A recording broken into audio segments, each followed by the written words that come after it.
ये आकाशवाणी रायपुर है। छत्तीसगढ़ी समाचार बुलेटिन के संग मीनल तिवारी के जय जोहार। अब सुनाओ आज के प्रमुख समाचार। छत्तीसगढ़ माध्यमिक शिक्षा मंडल है घोषित करी 10वीं और 12वीं बोर्ड के नतीजा। प्रदेश के शहरी क्षेत्र में रहवैया उपभोक्ता मन के घर तक सिलेंडर के जगह पाइपलाइन ले पहुंचाए जाही गैस।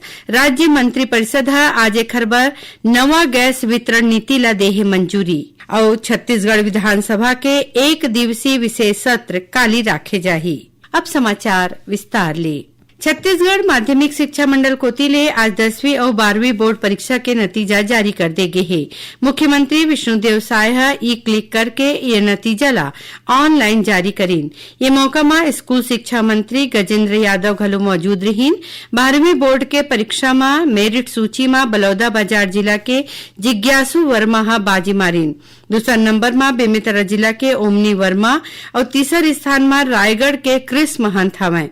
वहीं 10वीं बोर्ड के मेरिट सूची में महासमुंद जिला के संध्या नायक और परी रानी प्रधान के संगे संग मुंगेली जिला के अंशुल शर्मा संयुक्त रूप ले अव्वल आए हैं। हाई स्कूल परीक्षा में ऐसो करीबन 77% और हायर सेकेंडरी परीक्षा में करीबन 83% परीक्षार्थी पास हुए हैं। छत्तीसगढ़ के शहरी क्षेत्र में रसोई गैस उपभोक्ता मन के घर तक पाइपलाइन ले पहुंचाए जाही। ये फैसला आज नवा रायपुर में मुख्यमंत्री विष्णुदेव साय के अगुवाई में हुए राज्य मंत्रिपरिषद के बैठका में ले गईस। बैठका के बाद पत्रकार मन ले गोट बात करत उप मुख्यमंत्री अरुण साव बताइन कि मंत्रिपरिषद है छत्तीसगढ़ शहरी गैस वितरण नीति ला मंजूरी दे है। उन्हें मंत्रिपरिषद है राजनांदगांव के जिला क्रिकेट एसोसिएशन ला क्रिकेट अकादमी पर सूर्यमुखी देवी राजगामी संपदा के 5 एकड़ भूइयां कमती दर में आवंटित करे के फैसला ले है। मुख्यमंत्री स्वेच्छानुदान मदले 6,809 लोगन और संस्था ला करीबन 11 करोड़ 99 लाख रुपया के आर्थिक मदद मंजूर करेगे है। बैठका में बछर 1988 बैच के भारतीय पुलिस सेवा के 3 अधिकारी संजय पिल्ले, आर के विज और मुकेश गुप्ता के संबंध में पहली जारी पदोन्नति आदेश ला फेर ले देखा तोला निरस्त करे के फैसला ले गे है। छत्तीसगढ़ विधानसभा के एक दिवसीय विशेष सत्र काली 30 अप्रैल के नवा रायपुर अटल नगर के नवा विधानसभा में राखे जाही। ये विशेष सत्र में महिला आरक्षण और परिसीमन ले जुड़े मुद्दा के निपटारा ला लेके निंदा प्रस्ताव पारित करे जाही। संगे संग सत्र के दौरान सरकारी कामकाज संपादित होही। केंद्रीय शिक्षा मंत्री धर्मेंद्र प्रधान वर्तमान शैक्षणिक सत्र पर राष्ट्रीय शैक्षिक अनुसंधान और प्रशिक्षण परिषद NCERT के पाठ्य पुस्तक के प्रकाशन और वितरण की समीक्षा करीन।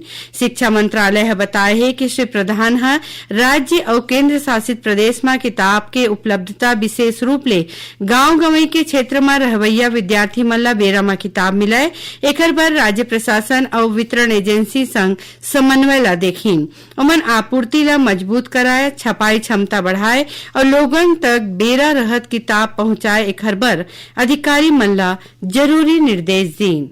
मुख्यमंत्री Vishnudeo Sai Chhattisgarh infotech promotion society CHiPS के ई डिस्ट्रिक्ट पोर्टल के उन्नत संस्करण सेवा सेतु के शुभारंभ करीन।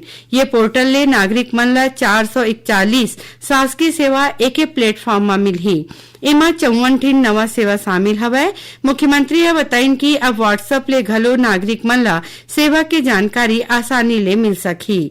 सेवा सेतु पोर्टल ले नागरिक एके प्लेटफॉर्म में ऑनलाइन भुगतान करके तुरते डिजिटल रसीद ले सकी। कोनो भी नागरिक सेवा सेतु में मिलैया सेवा के फायदा वेब पोर्टल के संगे संग कोनो भी लोक सेवा केंद्र, चॉइस सेंटर और कॉमन सर्विस सेंटर ले सकत ही।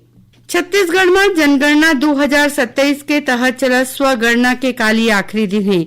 स्वगणना के काम प्रदेश में 16 अप्रैल ले शुरू हुए है।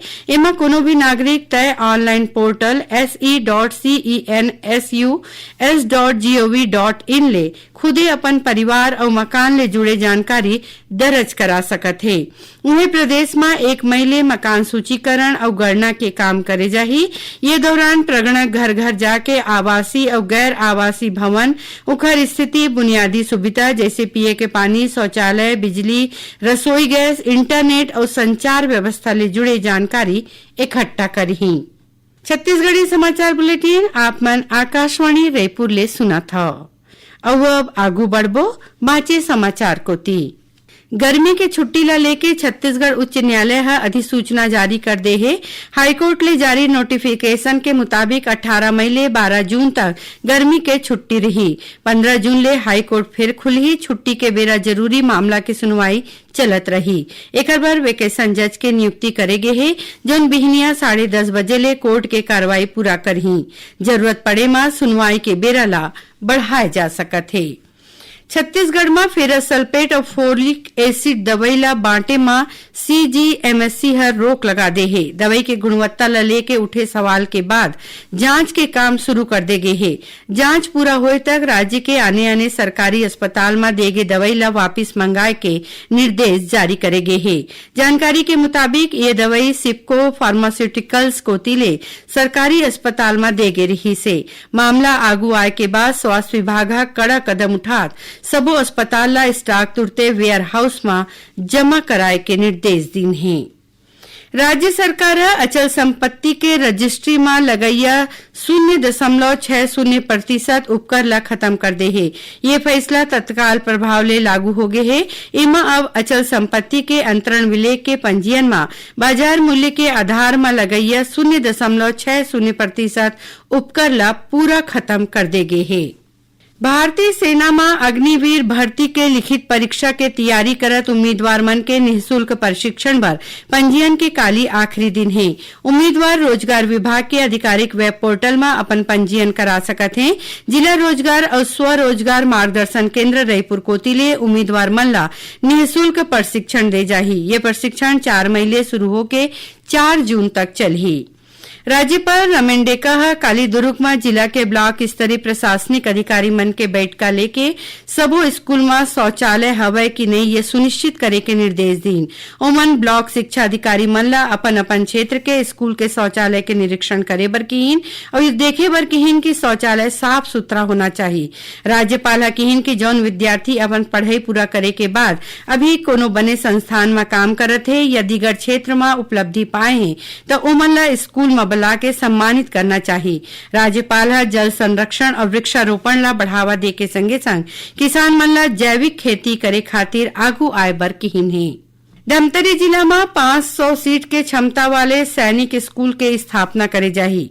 राज्य सरकार ये परियोजना के प्रस्ताव केंद्रीय रक्षा मंत्रालय ला भेज दे है। ये सैनिक स्कूल में डिजिटल शिक्षा माध्यम ले बने आधुनिक स्मार्ट कक्षा होही। शारीरिक फिटनेस और खेल बर मैदान के संगे संग व्यवस्थित छात्रावास, पुस्तकालय और विशेष रक्षा प्रशिक्षण केंद्र होही। ये सैनिक स्कूल के स्थापना के उद्देश्य प्रदेश के युवा मन ला राष्ट्रीय स्तर के शिक्षा के संगे संग सेना में कैरियर बर तैयार करना है।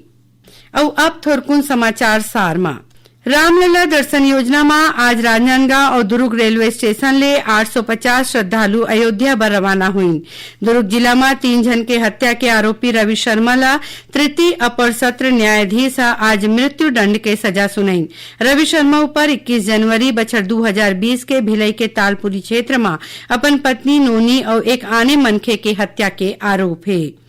और शक्ति जिला के बाराद्वार थाना क्षेत्र के लौसरा गांव में 2 झीन नोनी के तरिया में बुढ़े ले मौत हो गए। ये दोनों नोनी जुड़वा बहनी रहीन। आखिर में प्रमुख समाचार एक घाव फेर। छत्तीसगढ़ माध्यमिक शिक्षा मंडल घोषित करी 10वीं और 12वीं बोर्ड के नतीजा। प्रदेश के शहरी क्षेत्र में रहवैया उपभोक्ता मन के घर तक सिलेंडर के जगह पाइपलाइन ले पहुंचाए जाही गैस। राज्य मंत्रिपरिषद आज एक बार नवा गैस वितरण नीति ला दे है मंजूरी। और छत्तीसगढ़ विधानसभा के 1 दिवसीय विशेष सत्र काली राखे जाही। एक संग छत्तीसगढ़ी समाचार बुलेटिन इहे सिरावत है। जय जोहार।